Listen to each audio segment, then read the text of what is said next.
Song a Week, Part 2. In a strange and distant future, in which Buddhism merges with Islam, according to the writer Frank Herbert and his son Brian, if you read those books. Omnius and Erasmus, created by the Cymeks, who called themselves the Titans, enslaved by their own AI tech, who pissed off Serena Butler, who with the Harkonens and Atreides and all of their family atomics nuked the Titans back to Hades, which is called the Butlerian Jihad, and it ended the Titans, not the AIs, who would later seem to be destroyed, only to emerge in a far too distant and far too trippy future to talk about right here.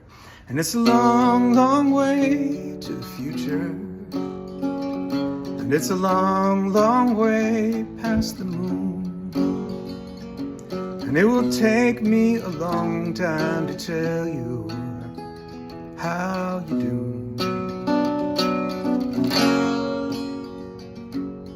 Well, the Butlers became the Corrinos, enforcing Serena's command, banning all thinking machines by force, an empire standing on sand.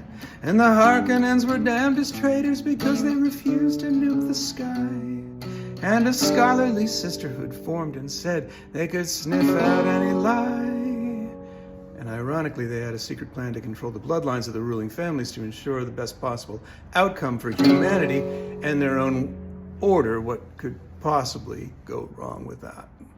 And it's a long, long way to the future. And it's a long, long way past the moon.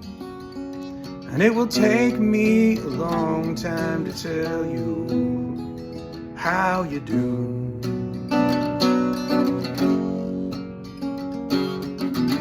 And when the mighty Spacing Guild had formed in year 1, and the race to hoard spice had officially begun, all eyes then turned to Arrakis, with its deserts, its worms, and its dust, which is the only substance in the universe that would allow the Spacing Guild's navigators to fold space, but which also had life-extending properties and got you really, really high.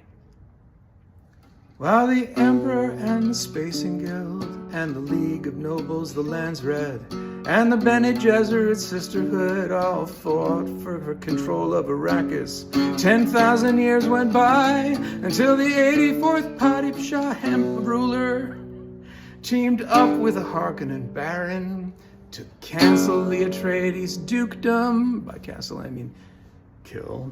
And it's a long, long way to a future.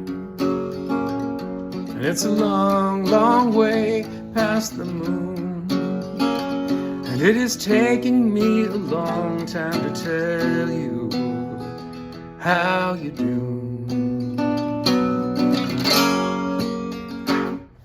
Now the survivors, Lady Jessica and the Lake Dew's son Paul, would escape to live with the Fremen and ride on Shai Hulud, that's a sandworm. And Jessica, who's a Bene Gesserit, and Paul, with his witchy weirdness, used the spice to defeat the Emperor in a way too complex to explain here. But if you want to know the whole thing, you can always go to a local bookstore and buy the book, and then, or you can take it from the library and read and find out all the details and all of the stuff that comes after, which I'm not gonna get into. And it's a long, long way to the future.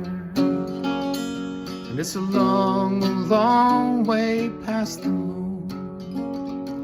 And it has taken me this long to tell you how you do. This is how you do. How you do, how you